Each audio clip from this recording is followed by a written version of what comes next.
m'appelle Marie-Thérèse Capot. Je suis installée avec mon époux depuis 1965. Nous étions au départ en société de fête avec notre beau-frère, le frère de mon mari. Et nous avons été indépendants une quinzaine d'années après. Nous avions une exploitation surtout des vergers, des arbres fruitiers, des pêchers, des poiriers, des pommiers. Nous vendions en coopérative. La coopérative, là, c'était la Cicale avignonnaise, qui n'existe plus maintenant. Et nous avions au départ une quarantaine d'hectares, puis quand on s'est séparés, on n'en a eu plus qu'une trentaine. Comment l'exploitation vous a-t-elle été transmise? Et au départ, c'est mon beau-père qui a fait une donation, partage à ses enfants. Les arrangements se sont faits comme ça. Et donc vous avez choisi ce métier par passion, Et non, comme beaucoup de femmes, par mariage. On a laissé tomber le premier métier pour reprendre, pour travailler avec le mari. Alors c'est pas forcément un choix, mais enfin c'est un métier qui a plu par la suite. On s'y est mis dans le bain en plein. On s'est investi totalement, après en suivant des formations pour s'informer dans tous les domaines, disons, que ce soit la comptabilité, que ce soit la fiscalité, que ce soit... Après, au point de vue des cultures, c'était plutôt avec le CETA, mais ça c'était le côté du mari. Tout ce qui était traitement agricole, tout ça, c'était plutôt le mari qui s'en occupait. Moi, je m'occupais plus du personnel et des factures, et de la comptabilité. D'accord. Donc en gros, vous avez appris votre métier sur le tas, mais en bénéficiant de formations qui étaient pour vous. Voilà, qui étaient à notre disposition. Il y avait eu les 40 heures, puis après il y a eu des stages plus importants. Les choix que vous faisiez au niveau des productions, au niveau de la façon de conduire l'exploitation, vous les faisiez par vos informations personnelles, ou bien vous aviez des conseils autour? Comment se faisaient les choix de conduite de l'exploitation? Les choix de conduite, quand on a un verger, on ne peut pas changer, disons, trop brusquement, parce que quand on plante, il faut attendre les temps de production. Ouais. On renouvelait les vergers régulièrement, mais vers la fin de notre activité, on s'était plutôt orienté vers des légumes de conserve, c'était carrément une autre production. On avait arraché progressivement, parce qu'en étant dans la Barthelasse, c'est des terres qui sont inondables. Les pêchers, ils avaient plus de mal à venir parce que les fruits à noyaux n'aiment pas trop l'humidité. Automatiquement, on s'était plus orienté, je vous dis, vers des légumes de conserve, alors que ce soit les aubergines ou les courgettes. D'accord, donc vous avez évolué en vous adaptant en fait... Oui, en trouvant des cultures qui soient plus rémunératrices, disons. Et puis, comme on savait qu'on allait plus ou moins s'arrêter, on ne voulait pas replanter un verger. D'accord. Donc du coup, l'exploitation, est-ce qu'elle va être transmise? Là on est en train de vendre. Alors, ça fait une dizaine d'années que depuis que je suis à la retraite, elle est mise en vente. Hein. Alors que votre fils a tenté de la retraite? Ah oui, il avait prise pendant quelques années, lui. Il avait prise pendant quelques années. Et il a été obligé de... Il s'est arrêté. Heureusement qu'il avait fait le service militaire, qu'il avait tous les permis, les chauffeurs routiers. Et à la fin du mois, ça tombe. Alors qu'en agriculture, vous travaillez toute une année, vous ne savez même pas si vous avez de l'argent pour vivre. Alors, c'est ça que... Et c'est là où... Je reviens toujours en disant, mais il y a des exploitations qui s'en sortent, je veux bien, heureusement d'ailleurs. C'est là où je trouve que des fois, on trompe un peu les jeunes en voulant les encourager, parce qu'ils s'imaginent que... Parce qu'ils travaillent beaucoup, parce que là, ils travailleront beaucoup, ils gagneront forcément beaucoup. Mais non, c'est pas ça. Ça a été le métier d'agriculteur, c'est le métier où vous apprenez que ce n'est pas le travail qui veut dire qu'on gagne sa vie, c'est tout. Moi, je ne le regrette pas, le métier que j'ai fait. Je vous dis franchement, j'ai travaillé dans un bureau avant, j'étais secrétaire. Je ne regrette pas, parce que ça m'a permis de rencontrer du monde. Je suis allée au National, je suis allée à Bruxelles, je suis allée voyager avec la FNSEA. Je ne le regrette pas du tout. Mais je trouve qu'on n'a pas le retour sur investissement entre le temps qu'on y passe. On a embauché du personnel, chaque année alors au départ on embauchait des jeunes. Les premières années, en 65, vous aviez les jeunes, ils venaient s'inscrire. En janvier, on commençait la liste. Puis progressivement, les jeunes, ils se sont de moins en moins inscrits. Après, il a fallu faire revenir des gens en contrat omis, parce que les jeunes d'ici ne voulaient plus travailler. Vous voyez l'évolution en 40 ans, voilà. Donc, Et là, les jeunes, à résoudre cette équation. les jeunes, ils s'en rendent pas compte. Je ne sais pas si vous avez des enfants et tout, mais quand on a 20-25 ans, la retraite, on n'y pense pas. On n'y pense pas. Or, c'est un paramètre Eh ben oui. fondamental. Eh oui. Donc c'est là que le point d'achoppement, Enfin, pour moi, oui, c'est... c'est ce qui Non, parce menace le métier De disparaître, je ne sais pas, parce qu'il y en a toujours qui seront passionnés, qui se diront, ben moi au bout ça fait rien, on verra bien. Ou... Bon. Oui, mais l'avenir de l'agriculture en tant que, que pilier, on va dire, de l'économie, de la vie chez nous, elle est quand même menacée par Ah oui. cette problématique du revenu qui n'est pas... Qui est à la fin. Et puis à la fin, regardez, par exemple, nous, on a une exploitation, ça fait 10 ans qu'on n'exploite plus, mais on a toujours les charges foncières comme quand on était en activité. Ça, c'est bien, ça. Alors, on est en zone inondable. On a des problèmes pour vendre parce que les gens, ça les fait réfléchir à 2 fois d'acheter des terres en zone inondable. Et seulement, le service foncier, ils s'en foutent. Hein. Ils nous envoient les additions chaque année. Hein.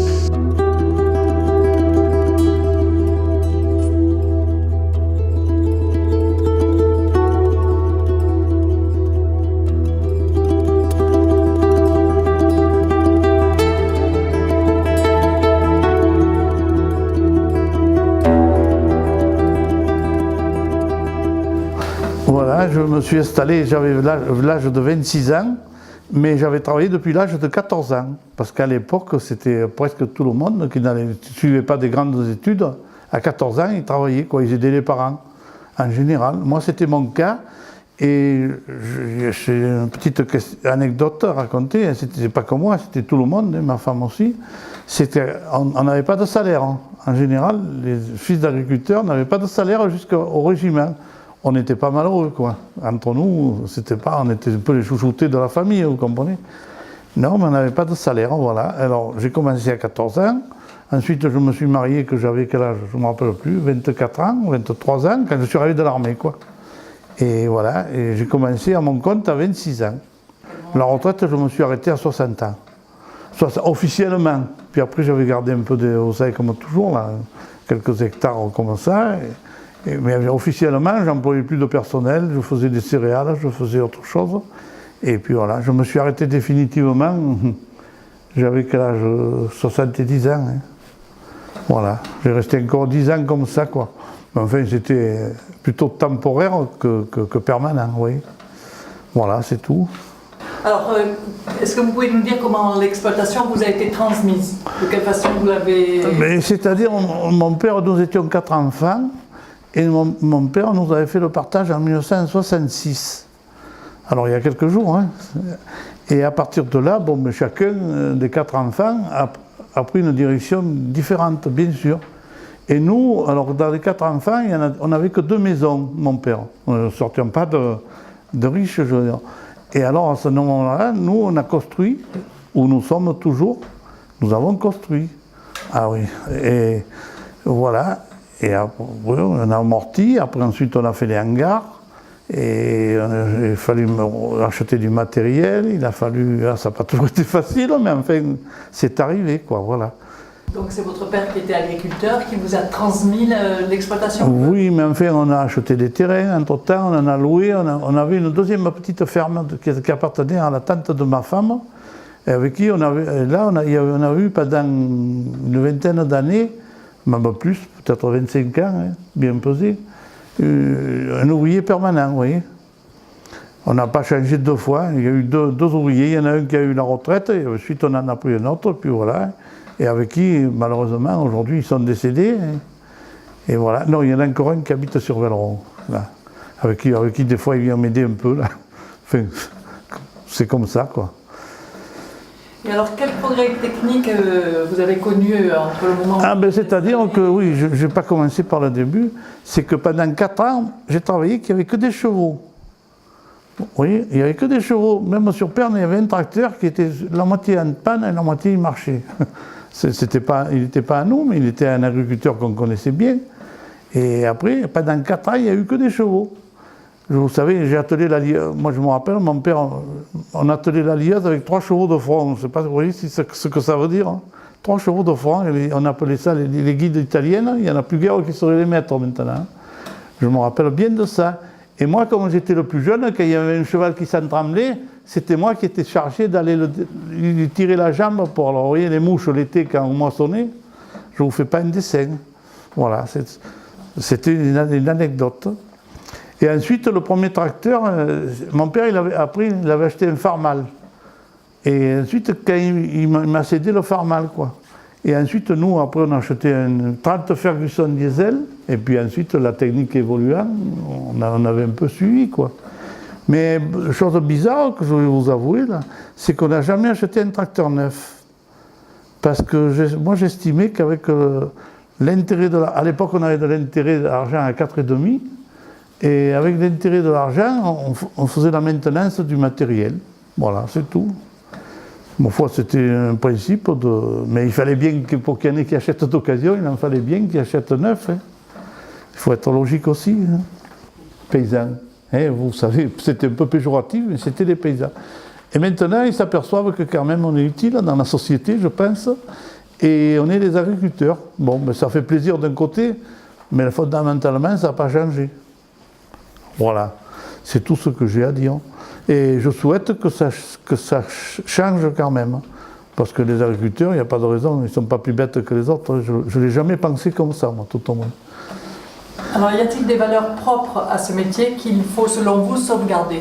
Des valeurs spécifiques? Ben, moi, personnellement, c'est la liberté. Je ne suis pas pour qu'on me la chatouille, quoi. C'est tout. Hein, moi, je suis comme ça et je ne changerai pas. Vous voyez ce que je veux dire? Je ne suis pas pour qu'on vienne me donner des directives des gens qui ne sont pas capables de se diriger eux-mêmes. Excusez-moi, je dis ce que je pense. Et quel message vous aimeriez transmettre aux futures générations d'agriculteurs? Ben moi, j'ai pas j'ai rien à transmettre. J'ai 2 fils, ils ont quitté l'agriculture et puis ils ne reviendront pas. Vous comprenez? Un message alors pour d'autres agriculteurs, pour les futurs? Ben, je dis qu'il faut être assez moderne, mais il ne faut quand même pas perdre de vue. Comment vous expliquer? On est allé un peu vite pour les agriculteurs. Par exemple, un petit exemple, quand je reçois des journaux assez spécialisés, là, que de 3 tonnes, on doit passer à 6 tonnes les rendements de blé. Il ne faut pas croire que ça durera éternellement. D'ailleurs, je crois savoir que j'ai lu l'autre jour que cette année, on passe en dessous de seuil de rentabilité, c'est-à-dire qu'il va nous manquer du blé en France. C'est un comble, ça. Mais qu'est-ce que vous voulez? Pendant X années, on a eu... Avant, moi je me rappelle, on faisait du Florence Aurore, ils faisaient 3 tonnes. Maintenant, les techniciens, ont passé à 6 tonnes. Mais la terre s'épuise. N'importe qui le comprend, ça. Vous voyez ce que je veux dire? La nature, elle a des droits et il faut essayer de les conserver. Y a-t-il un avenir pour l'agriculture, selon vous? Ben oui, il faudra toujours que... France. Oui, en France, oui, pourquoi pas. Il y aura toujours une agriculture, moi je le pense. Et d'un biais ou de l'autre, il faudra revenir. Alors maintenant, il y a des engins. Moi, hier, j'ai fait faire un travail. Il est arrivé, le gars, avec un tracteur de 240 chevaux, par exemple, vous voyez. Pour moi, c'est monstrueux, quoi. Mais il faut une adaptation. Et par contre, les terres s'épuisent, qu'on le veuille ou non. Les terrains s'épuisent. C'est-à-dire qu'on mettra une génération pour les épuiser. Mais après, ce sera difficile pour les remonter. Enfin, moi, je le vois comme ça. Et on ne les remontera pas avec des engrais chimiques. Hein. Vous voyez ce que je veux dire?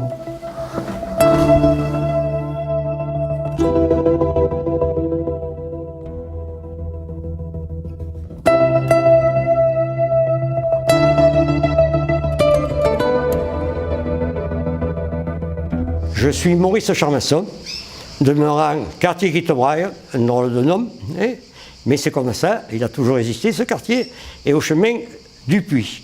Voilà, chemin du Puy, quartier Quittebraille.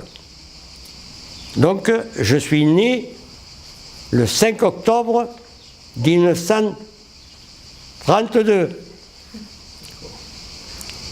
Donc, ça fait quelques jours, et je suis né dans l'Ardèche, à Saint-Just-d'Ardèche.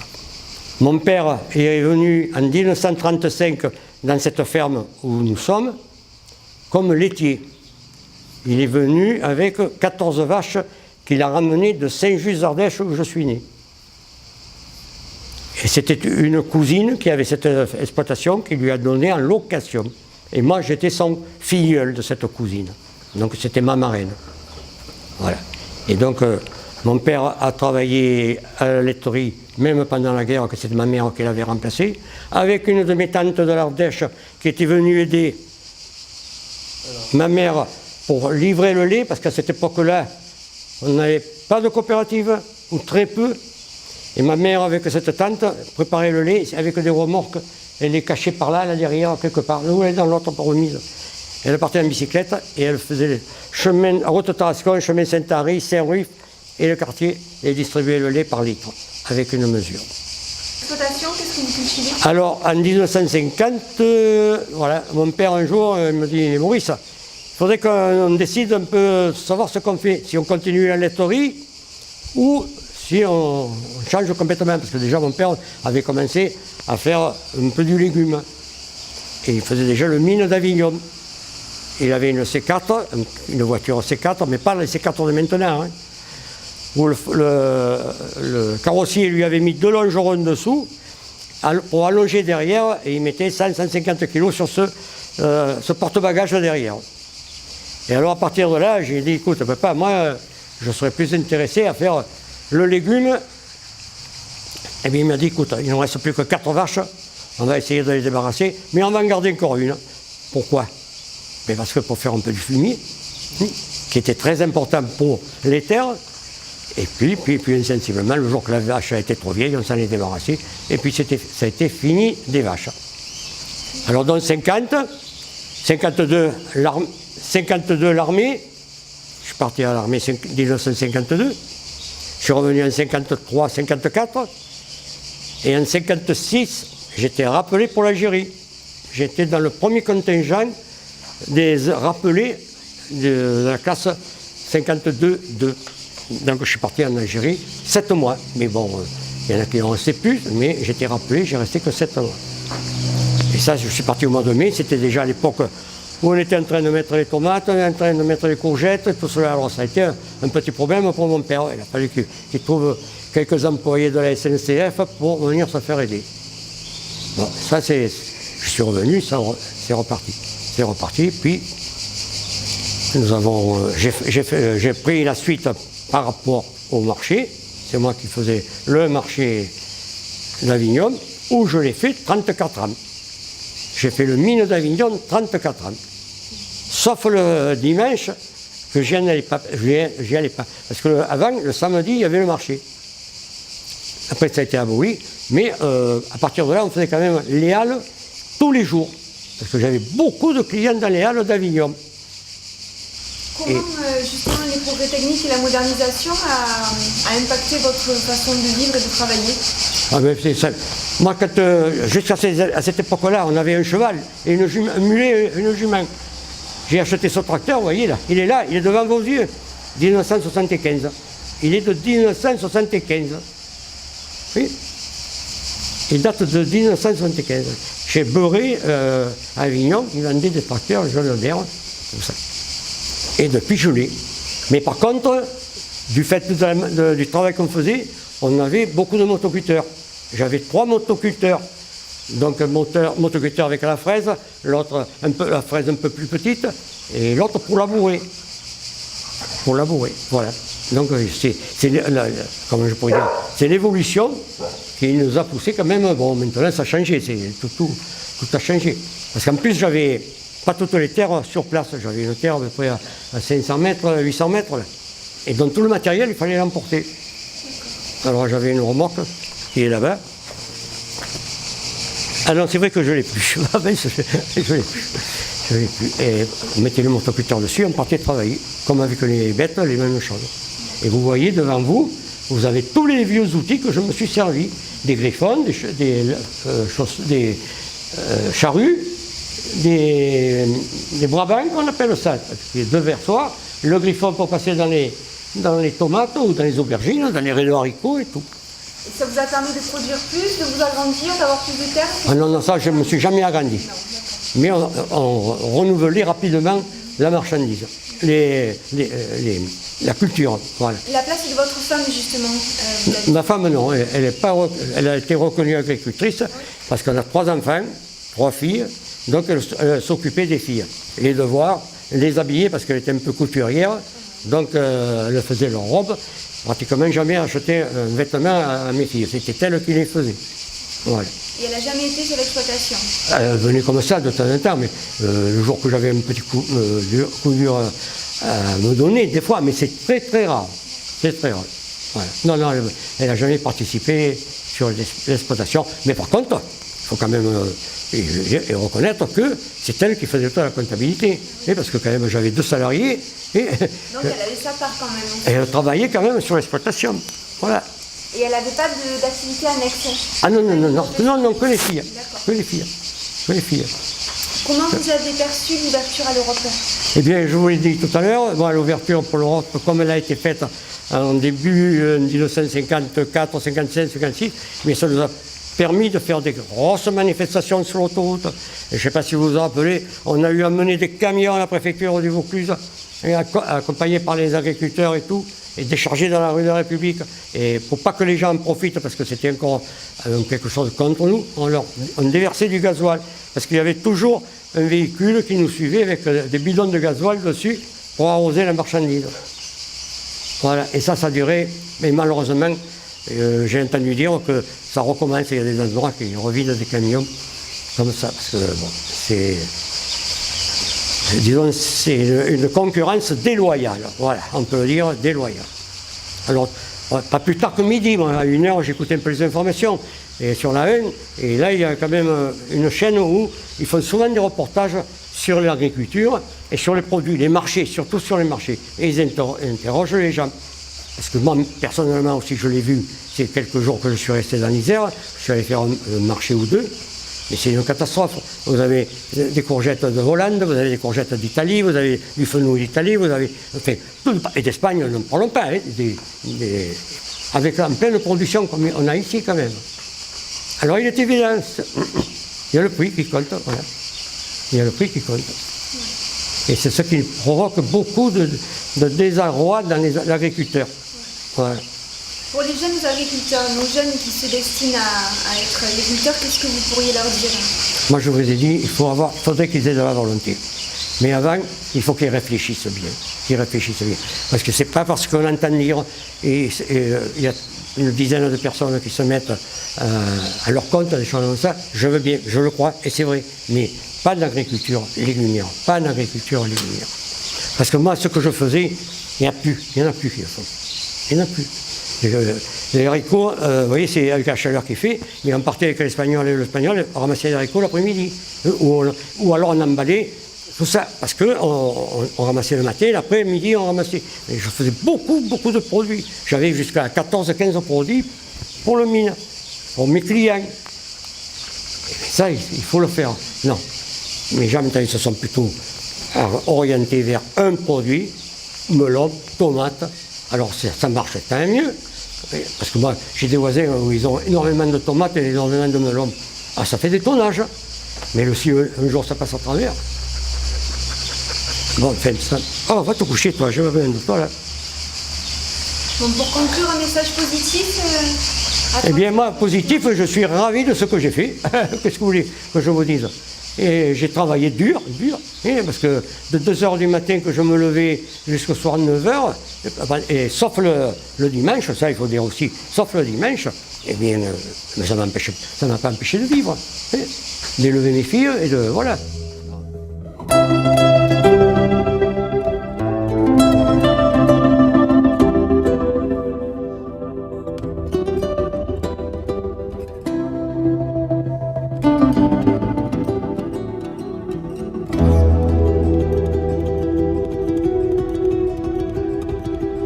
Je m'appelle Maurice Rigaud, je suis né le 9 février 1936, j'ai à l'heure actuelle un peu plus de 82 ans, né en Avignon et d'une famille d'exploitants maraîchers. Et j'ai fait des études jusqu'à l'âge de 16 ans. Et ensuite, installé comme aide familiale sur l'exploitation. Exploitation qui, par l'agrandissement de l'urbanisation, a été expropriée et on a racheté avec mon frère l'exploitation où nous nous trouvons ici en 1965, mois de novembre 65, que nous avons exploité tous les deux en GAEC. Et j'ai pris ma retraite probablement à plus de 65 ans. À l'époque, je crois que je l'ai prise aux environs de 2000-2001. Et mon frère, qui est un peu plus jeune que moi, a continué encore quelques années, puis a pris sa retraite. Et l'exploitation est complètement arrêtée en jachère. Alors, nous sommes issus d'une exploitation sur Avignon, évidemment maraîchère, et nous avons profité quand nous sommes venus ici, et que nous avons donc tous les deux devenus les responsables d'exploitation, nous avons pratiquement de suite démarré sur les cultures sous abri. Culture sous abri, non pas sous abri châssis comme ça se faisait dans le passé, mais culture sous tunnel et serre plastique chauffée. Cela date, on a commencé en 68, 69, 70, on a investi par étapes. Et pour l'époque, il n'y avait qu'un Avignonnais qui avait monté une serre en verre, malheureusement il est décédé rapidement, et un autre Avignonnais qui avait lui monté des serres comme nous en plastique et qui travaillait en relation avec l'INRA. L'INRA l'aidait à progresser là-dessus. Je dis cela parce que nous avons été parmi les premiers. Et quand je me suis engagé dans les organisations agricoles, retour d'Algérie, mariage, 1960, je m'engage dans les jeunes agriculteurs, dont je deviens rapidement secrétaire général. On crée le centre cantonal des jeunes agriculteurs sur Avignon, et je me souviens que nous avons mené un dimanche, tous les parents de ces équipes de jeunes que nous étions à la région de Berre, près de Marseille, où les anciens expropriés maraîchers de Marseille s'étaient installés sur la région de Berre et avaient monté des serres. C'était des précurseurs et nous sommes allés voir ce qu'ils faisaient. Et je me souviendrai toujours que les premiers maraîchers d'Avignon qui, au mois de juin, arrivaient à avoir des tomates qui commençaient à tourner, à rougir, et on les faisait surpiquer. Là-bas, on arrive, dans ces tunnels, c'était tout rouge. Et les melons, c'était pareil. Il n'y avait pas la grosse technicité qu'il y a eu, qui s'en est suivi. Les premiers céris, même à Berre, ça cultivait comme ça, avec le goutte à goutte. Et ils sont revenus, tous les parents sont revenus, ils ont dit « Oh, Avignon, ça ne peut pas faire ». Donc le progrès n'avançait pas vite, et quand nous on habitait, donc on est au bord de la Durance, on avait la digue qui était en bout de notre exploitation, et il y avait donc des serres, et on repérait, on voyait que des gens descendaient de la digue, ouvraient les portes pour voir ce qu'on faisait. Voilà comment la vulgarisation se faisait, et on avait fait, en relation avec l'INRA, on avait fait, je sais, une Micheline à Perpignan, parce qu'ils étaient en avance un peu déjà aussi, pour voir ce que les gens de partout, les maraîchers, faisaient. Voilà, c'est une des premières évolutions. Alors, d'où sont tirés cela? On tirait cela parce que ça commençait à se savoir que le progrès, petit à petit, ça serait, en matière maraîchère, on passait sous serre. Il n'y avait pas les conseillers agricoles, comme les chambres d'agriculture après se sont équipées. Il n'y avait pas les groupes de vulgarisation sur le terrain, comme ça ensuite cela s'est fait avec les groupements de GDA agricoles qui existent encore pour certains. Mais c'était un peu de la débrouillardise. Voilà. Et alors, est-ce qu'il y a d'autres progrès comme ça, comme celui que vous venez de décrire, qui ont marqué une étape dans la production agricole ensuite, petit à petit, tout le monde a commencé. Sur Château-Renard, il y a eu un gros noyau de céris qui s'est développé. Sur Avignon, petit à petit, il y a eu des céris qui se sont développés. Et puis le progrès sous serre, on le tirait d'où? On le tirait des recherches et de l'expérimentation que l'INRA faisait, mais aussi, surtout, des Hollandais. Les Hollandais ont toujours été des précurseurs et en la matière. Et vous avez à l'heure actuelle des céris qu'on peut appeler céris de pointe. Il y en a 3 sur Avignon, 2 en matière de tomates. C'est des serres qui n'ont plus rien à voir avec ce que nous faisions. C'est des serres très élevées. Au plus on relève le plafond, au plus on permet à la plante de monter haut. Et au plus, au fur et à mesure que ça mûrit, on descend la plante petit à petit et elle continue de monter à faire des bouquets qui mûrissent et on continue à la base de descendre la plante pour cueillir. Ça, c'est une technologie. Il y a l'irrigation maintenant qui est suivie et programmée par ordinateur. La nourriture de la plante est faite par ordinateur. C'est tout.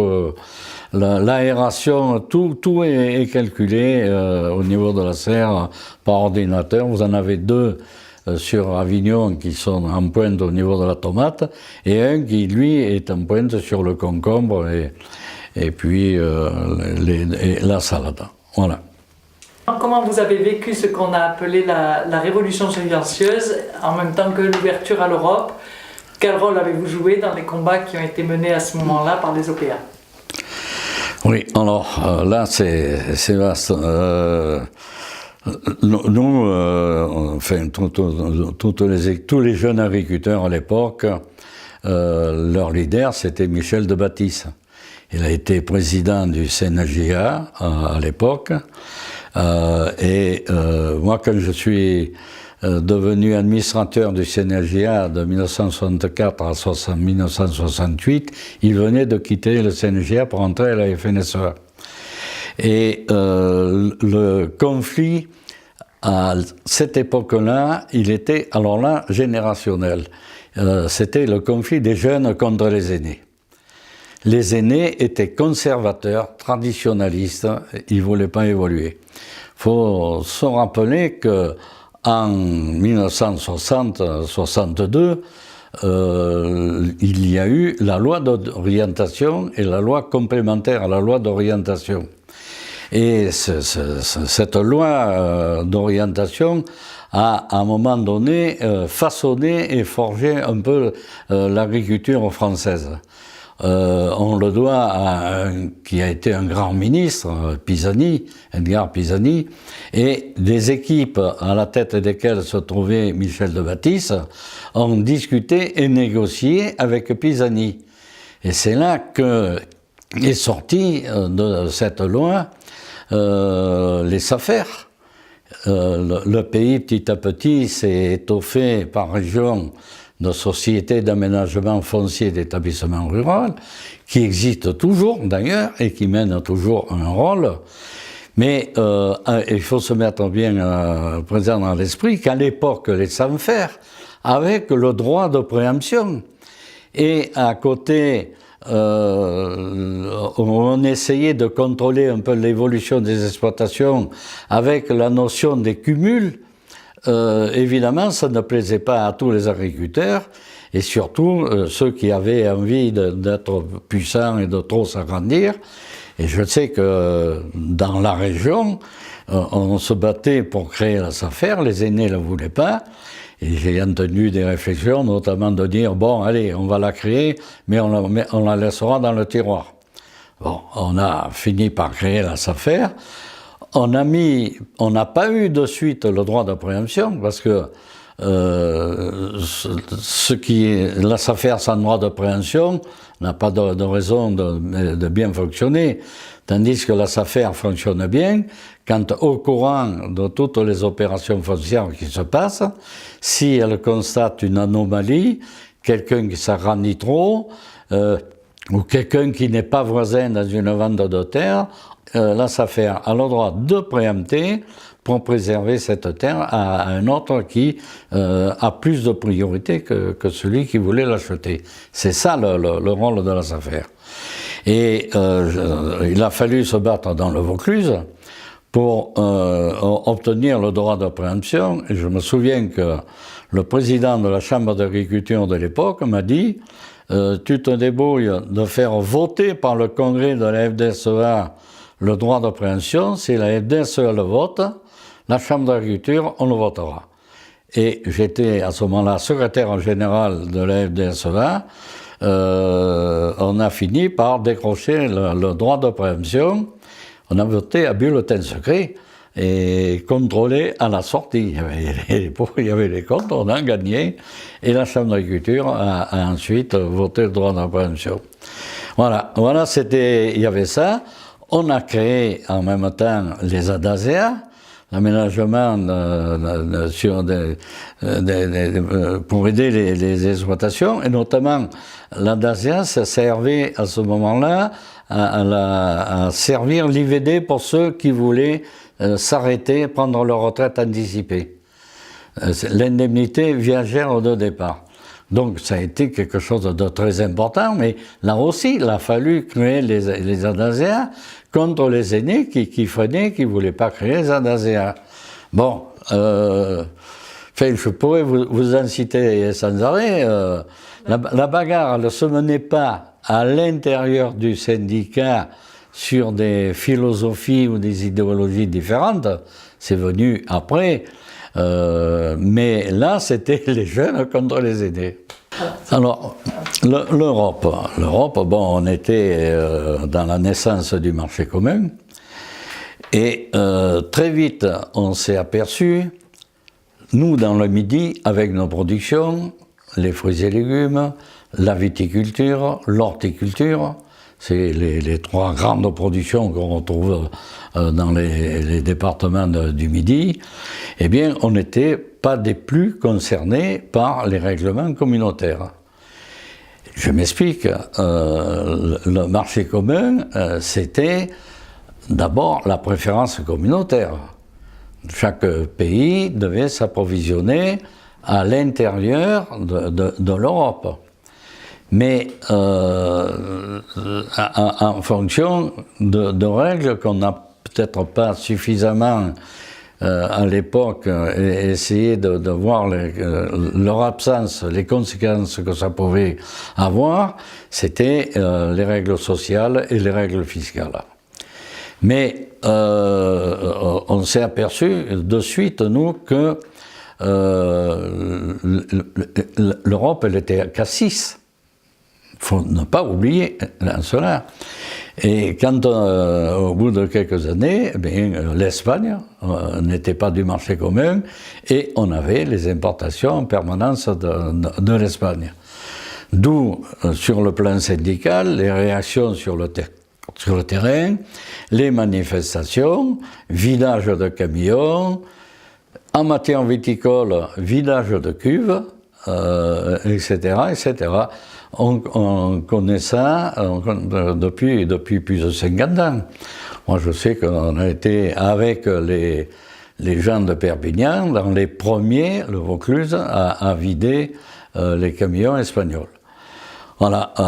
Et je sais que la difficulté qu'on avait à se faire comprendre au niveau national, moi j'étais administrateur de la FNSEA, et j'avais des difficultés à l'intérieur de la FNSEA où on me répondait « mais vous avez qu'à vous organiser ». parce que j'ai oublié tout à l'heure de dire que de la loi d'orientation est sortie aussi l'organisation économique en matière des fruits et légumes avec les groupements de producteurs et les comités économiques. Et c'est comme cela que, suite à des manifestations, on avait obtenu d'Edgar Pisani une aide sur la pomme de terre et une aide sur la tomate. Et c'était dans la délégation conjointe des Bouches-du-Rhône et du Vaucluse, où à la sortie du ministère à midi, on a dit, en disant au revoir au ministre, les 3 jeunes qu'on était, il y en avait un des Bouches-du-Rhône et 2 du Vaucluse, on a dit au ministre, nous on ne redescend pas, on ne tient pas les manifestants. Et le ministre a dit, bon, est-ce que vous êtes là encore à 18h? Mais vous ne venez pas toute la délégation, vous venez que 3. Alors, on a vu toute l'équipe, et le soir, on est encore revenu, et c'est là qu'est sorti les premières aides pour s'organiser, se grouper en groupement de producteurs et monter le comité économique. Bon, j'en finis là-dessus. Je reviens avec la communauté, c'est qu'au niveau national, donc, on nous disait, vous avez qu'à vous organiser. Effectivement, les Bretons, entre-temps, s'étaient bien organisés, et puis les Hollandais, eux, ne réclamaient pas à l'Europe parce qu'ils étaient organisés en matière de fruits et légumes. La difficulté pour aussi bien la viticulture, l'horticulture que les fruits et légumes, c'est peut-être surtout les fruits et légumes et l'horticulture, c'est difficile parce qu'il n'y a pas de goulot d'étranglement comme il y a sur les productions de céréales, sur les productions animales, où on est obligé d'intervenir sur le produit. Et en intervenant sur le produit avant de le commercialiser, le goulot d'étranglement, ça a été la coopérative céréalière, laitière, etc. Il y a des goulots d'étranglement. Ici, en matière de fruits et légumes, il y a eu bien des coopératives, mais les coopératives se sont fait tailler des croupières par les expéditeurs.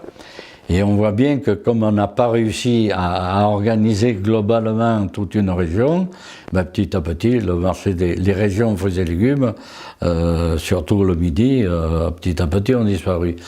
Alors, j'insiste là-dessus, c'est que qu'est-ce qui est en train de se passer? On est dans un marché communautaire, mais dans un marché communautaire qui est de plus en plus libéral, et qui ouvre de plus en plus ses frontières à la mondialisation. L'agriculture devient une monnaie d'échange. Avant, c'était les fruits et légumes, mais je m'aperçois maintenant que c'est y compris les productions animales, y compris les productions céréales, etc. Qu'est-ce qui s'est passé pendant des années? Même les fruits et légumes, on avait notre petit mécanisme de soutien avec les prix de retrait et les destructions de ces retraits. Ça tenait un peu le marché au niveau du minimum. La communauté a fini par supprimer ça.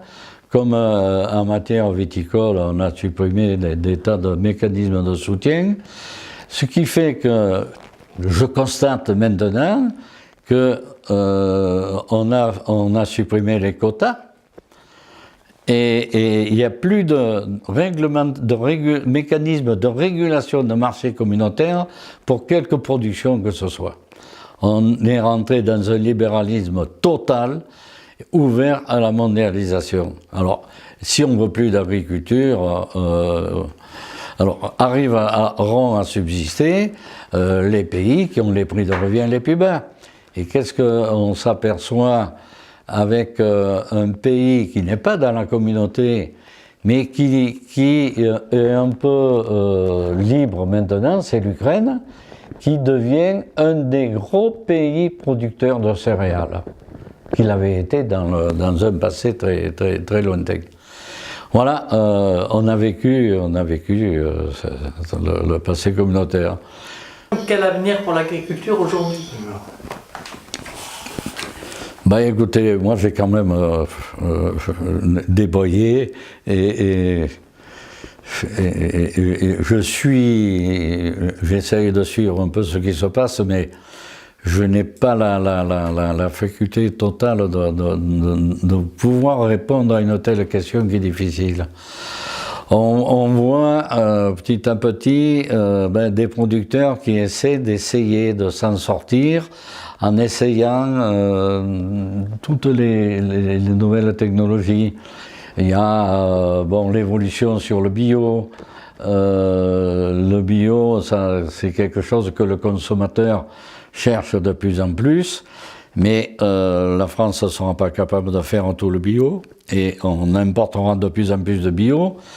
On importera de plus en plus de bio. Comment ce bio pourra être certifié qu'il est vraiment bio? Parce qu'on s'aperçoit qu'on est le pays peut-être où on applique le plus les réglementations et où on les contrôle, mais on ne retrouve pas la même, je dirais presque sévérité dans tous les autres pays, dans la manière dont ils produisent. Alors je préfère ne pas parler quand on importe en dehors de la communauté, de la cerise de Turquie, qui lui peut continuer de sulfater ses cerises autant qu'il peut.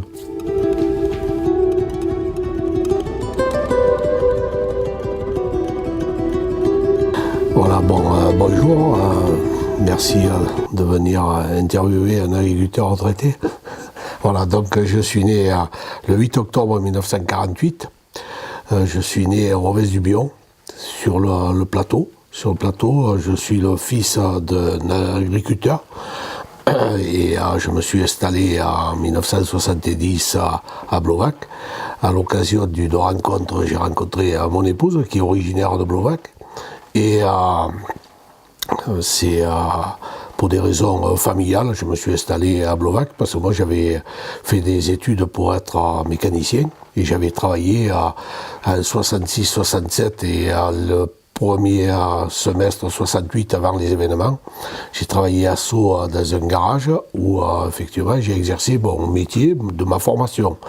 Et à l'occasion des fêtes de village, j'ai rencontré mon épouse qui est originaire de Blovac. Donc ses parents étaient installés, qui étaient des petits agriculteurs. Et pour des raisons, disons, personnelles, que mes beaux-parents avaient perdu un enfant de la méningite en 1947, donc ma femme étant née comme moi en 1948, elle n'a pas souhaité abandonner ses parents parce que pour des raisons qu'ils avaient perdu leur fils et qu'ils avaient eu, comme tout parent qui perd un enfant, du mal à s'en remettre. Quel changement ça a apporté? Comment tu t'es adapté à ce progrès? Et en quoi cette modernisation, ça a changé la vision de l'agriculture? On a la chance d'habiter dans un territoire où effectivement il y a une production qui prévaut et qui prévaut toujours, c'est le muscat du Ventoux qui a permis effectivement de pouvoir développer l'exploitation et avoir une production qui ne se produit pas forcément partout en France, c'est un peu uniquement dans ces territoires du Ventoux et du Comtat venessin où le muscat il apporte une qualité certaine qu'on ne retrouve pas partout ailleurs, quoi. Ça a permis de pouvoir faire évoluer notre exploitation et de la rendre tout à fait viable. Elle est toujours viable aujourd'hui, quoi. Voilà. Et la modernisation, ça a changé quoi? Mais la modernisation, ça a permis effectivement d'avoir des évolutions sur les façons culturelles. Parce que il y a eu quand même des améliorations où le travail manuel a été quand même largement diminué. Ça s'est un petit peu mécanisé malgré tout, parce que le raisin de table reste quand même encore une production où c'est beaucoup de main-d'œuvre et beaucoup de travail, mais le travail apporte forcément dans ce créneau-là une récompense qui permet de pouvoir avoir une traçabilité d'avenir, une traçabilité aussi dans la commercialisation des produits qui a évolué aussi parce que effectivement jusque dans les années 90 il y avait tous ces marchés physiques qui étaient sur l'ensemble du territoire, que ce soit à Carpentras, à Pernes, pour les cerises à Malemort ou à Saint-Didier. Effectivement, je veux dire, le dispositif a changé et en 91, j'ai repris avec des collègues, j'ai repris une expédition qui avait déposé le bilan. où on a racheté effectivement le fonds de ce commerce au liquidateur et on a créé une SICA. Une SICA, c'est une société d'intérêt collectif agricole. On a créé en 91 et qui aujourd'hui est toujours effectivement en activité et j'en suis le responsable, le président depuis cette période-là. Je suis toujours le président malgré que j'ai cessé mon activité à titre personnel et cédé à mes enfants en 2004 où j'ai pris la retraite à 57 ans. Il me manquait 3 années mais la loi permettait à cette époque-là de pouvoir acheter les 3 années qui me manquaient et de me retirer de l'exploitation tout en restant partenaire de la SCEA. C'est une société d'intérêt collectif agricole qu'on a créée avec mes enfants.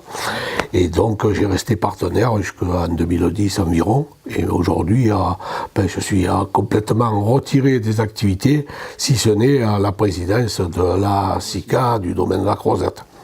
Et quelles difficultés tu as rencontrées dans ton métier Les difficultés, elles ont été, disons, permanentes. Je veux dire, ça a demandé beaucoup d'investissement, d'abord avec ma femme, et puis après avec mes enfants, parce que c'est un métier où, effectivement, aujourd'hui, c'est vraiment un métier à plein temps, quoi.